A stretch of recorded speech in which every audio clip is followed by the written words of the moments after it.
আজকের দিনে জাতির জনক তাকে হত্যা করা হয়েছিল এবং আজকের দিনে আপনারা এই যে স্কিম মানুষের সুবিধা, সাধারণ মানুষ খেটে খাওয়া মানুষের যে মানরেগা স্কিম তার যে নাম চেঞ্জ করে দেওয়া হচ্ছে তার বিরুদ্ধে প্রতিবাদ করছেন, কারণটা কি? দেখুন, শুভঙ্কর সরকার ইতিমধ্যেই আমরা সবাই এখানে এসেছি। গান্ধীজিকে যেরকম শ্রদ্ধা জানাচ্ছি, ফাদার অফ দ্য নেশন, জাতির পিতা, এবং আমরা মনে করছি যে বিজেপির যে স্বৈরাচারী মনোভাব, যে মনোভাব বিভাজনের মনোভাব, যে মনোভাব ধ্বংসাত্মক মনোভাব এবং নাম বদলের মনোভাব, এই নাম বদল করে মহাত্মা গান্ধীকে কিন্তু দেশের মানুষের যে আত্মা, সেই আত্মার থেকে সরাতে পারবে। কেন কংগ্রেস ইনক্লুসিভ কথা বলে? মহাত্মা গান্ধীর 100 দিনের কাজ এই ইনক্লুসিভ গ্রোথেরই পরিচয় ছিল জাতীয় কংগ্রেসের তৈরি করা। তৎকালীন সময় মনে রাখবেন, সোনিয়া গান্ধী, রাহুল গান্ধী, ডক্টর মনমোহন সিং, 100 দিনের কাজ মানে সমস্ত প্রান্তিক মানুষের আশা ভরসা এবং তাদের আস্থা। এই আস্থার জায়গায় আঘাত করে, অন্যের জায়গায় পেটে আঘাত করে 60-40 রেশিও আনা, যে 10% রেশিও দিতে পারছে না সরকার, সেখানে 40% চাপিয়ে দেওয়া হচ্ছে। অর্থাৎ মানেটা খুব পরিষ্কার, কক্ষিগত করে রাখতে হবে। এই সরকার মনে করে, কেন্দ্রীয় সরকার মনে করে, বিজেপির পদ্ম কমিশন মনে করে, পদ্মের সরকার মনে করে যে পদ্মের ভেতরে লুকিয়ে রাখবে 100 দিনের কাজ। যেখানে ডবল ইঞ্জিনের খাতা খোলা আছে, সেখানেই একমাত্র আঁকা ঝোঁকা লেখাপড়া হবে 100 দিনের কাজে, বাকি কোথাও কেউ পাবেন। এবং খুব দায়িত্ব নিয়ে 100 দিনের কাজ আগামী দিনে বন্ধ হয়ে যাবে, তার আশঙ্কা প্রকাশ আমরা করছি এখান থেকে।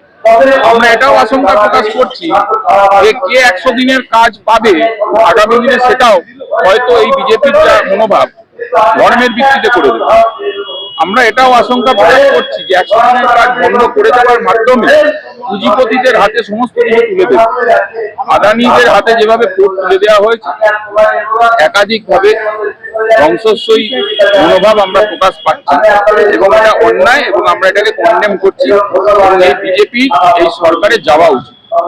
2026-এর বিধানসভায় একটা অন্যরকম জল্পনা সৃষ্টি হয়েছে, যাকে বলে সিপিআইএম এর সঙ্গে আপনাদের জোট নিয়ে। শুভঙ্কর সরকার তিনি বলছেন, মোহাম্মদ সেলিম বলছেন যে তাদেরকে ঠিক মতো সিদ্ধান্ত নিতে। দেখুন, আমি সিপিআইএম প্রতিনিধি নই, আমরা কোনো দলের প্রতিনিধি নই। আমার দল জাতীয় কংগ্রেস, আমার সভাপতির নাম শুভঙ্কর সরকার।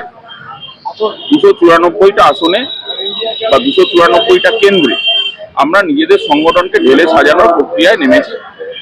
তাদের কার মাথা ব্যথা হবে, কার চোখে জল পড়বে, সেটা দেখার দায়িত্ব আমাদের নয়। আপাতত 294টা কেন্দ্রে আমাদের যারা কংগ্রেসের কর্মীরা রয়েছেন তারা শক্তিশালী হচ্ছেন।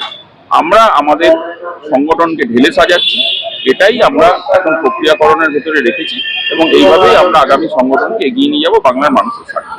আপনারা যদি 294টাই লড়েন একা, তাহলে অন্যান্য যে বিরোধী দলগুলো আছে তাদের কি কোনোভাবে ক্ষতি হতে পারে? সেই জন্য এইসব প্রশ্নের, অবান্তর প্রশ্নের এখন কোনো অবান্তর উত্তর নেই আমাদের কাছে। আমাদের একটাই উত্তর, 294টা যে কেন্দ্র আছে বা 294টা আসন আছে, গোটা বাংলা জুড়ে জাতীয় কংগ্রেস মনে করে তার সংগঠনকে ঢেলে সাজাতে হবে। ছাত্র, যুব, মহিলা, এনটিইউসি থেকে শুরু করে সেবা দল, আমাদের যারা ডিপার্টমেন্টরা রয়েছে, জাতীয় কংগ্রেসের নেতৃত্বরা রয়েছেন, তারা প্রতিনিয়ত মানুষের কণ্ঠস্বর হয়ে, আপনারা যারা মিডিয়ার মানুষরা রয়েছেন, আপনাদের সহযোগিতায় বহু হাজার হাজার মানুষের কাছে পৌঁছচ্ছে, সেটা আপনারাও জানেন এবং আপনারাও কোথাও কোথাও স্বীকার করেন। হ্যাঁ, কংগ্রেস রাস্তায় ভিজিবল, মানুষের কণ্ঠস্বর, মানুষের আওয়াজ। আমরা এইটা দেখতে চাই। সেই কারণে 294টা যে কেন্দ্র রয়েছে বিধানসভা ওয়াইজ, আমাদের জাতীয় কংগ্রেসের নেতৃত্বরা, পর্যবেক্ষকরা, আমাদের যারা আমাদের এআইসিসি নেতৃত্বরা রয়েছেন, আমাদের খুব পরিষ্কার নির্দেশ, নিজেদের সংগঠনটাকে সাজাতে হবে এবং আমাদের নিজস্ব যে সাংগঠনিক ক্ষমতা সেটাকে বিস্তার করতে হবে। শুভেন্দু অধিকারীকে নন্দীগ্রামে রাস্তা নিয়ে প্রশ্ন করা হলে তিনি উত্তর দিচ্ছেন যে আগে নিজেকে বাঁচান, আগে ধর্মকে বাঁচান, রাস্তা পরে হবে। দেখুন, উনি বিজেপি না তৃণমূল আমি এখনো জানি না। উনি তৃণমূলে ছিলেন, বিজেপিতে এসছেন, কালকে তৃণমূল হয়ে যাবেন কিনা সেটাও বুঝতে পারছি। তবে রাস্তাঘাটের উন্নয়ন প্রয়োজন। উনি বিধায়ক হয়ে নিজের এলাকায় কম সময় দেন, কোথায় হিন্দু কোথায় মুসলমান এসব অবান্তর কথা বলে বেড়ান। ওনার কোনো ভূমিকা আছে বলে আমরা মনে করছি না। তার কারণ পশ্চিমবঙ্গে সিবিআই কেন কাজ করছে না, সারদা নারদার চোররা কেন ধরা পড়ছে না, এটা শুভেন্দুবাবু বলা উচিত আছে। এসআইআর নিয়ে যে সম্প্রদায় সবচেয়ে বেশি ঝুঁকির মুখে পড়েছিল এই মতুয়া সম্প্রদায়, এবং সেই সময় মতুয়াদের মধ্যে থেকে উঠে আসা কেন্দ্রমন্ত্রী তিনি বলেছিলেন একটা মতুয়ারও ভোট যাবে না। কিন্তু এখন তিনি উল্টো সুর গাইছেন, তিনি বলছেন যেই ভোটগুলো যাচ্ছে সেটা শুধুমাত্র নির্বাচন কমিশনকে প্রশ্ন করুন, আমাকে প্রশ্ন করুন না। দেখুন, একটা কথা আপনাদের বুঝতে হবে, এসআইআর মানে পশ্চিমবঙ্গে আমরা এসআইআর এর বিরোধিতা করি। আমরা কি বলেছিলাম, জাতীয় কংগ্রেস বলেছিল এসআইআর এর মাধ্যমে যে চক্রান্ত হচ্ছে, যে রাজনৈতিক চক্রান্ত হচ্ছে, তার প্রতিবাদ আমরা করছি। এত দ্রুত কেন? আজকে আপনারাও তো বুঝতে পারছেন, হিয়ারিং এর নামে হয়রানি চলছে, সিনিয়র সিটিজেনদের লাইনে দাঁড় করিয়ে দিচ্ছে, চোখের জল পড়ছে, কেউ মারা যাচ্ছে। ন্যাশনাল ভোটারদের নির্বাচনের আধিকারিক যারা মঞ্চে বসে থাকেন 1 মিনিট নিরাপত্তা পালন করেন না। কে বলেছে? জাতীয় কংগ্রেস বলেছে। প্রশ্ন কে করেছে ভাই? প্রথম এসআইআর নিয়ে পশ্চিমবঙ্গে জাতীয় কংগ্রেস করেছে, অন্য কোনো দল করেছে? ভেতরে বাইরে দু জায়গায় লড়ছে কে? জাতীয় কংগ্রেস লড়ছে। মানুষের স্বার্থে আওয়াজ ওঠাচ্ছে কে? প্রত্যেকদিন জাতীয় কংগ্রেস। প্রত্যেকদিন একের পর এক যে কমপ্লেন জমা করছেন, আপনারা তো ট্র্যাক রাখেন, কারা করছে? জাতীয় কংগ্রেস করছে। শুধু মতুয়া? আপনারা জেনে রাখুন, আজকের দিনে এই এসআইআর আতঙ্কের ভেতরে এই এসআইআর নামক এআই অ্যাপ্লিকেশন করা নোটিশের মাধ্যমে যারা এসআইআর প্রক্রিয়ার সঙ্গে যুক্ত তাদেরও নোটিশ আসছে। ভাবুন, ঝুলন গোস্বামী, তাকেও নোটিশ পাঠাচ্ছেন। মতুয়া থেকে শুরু করে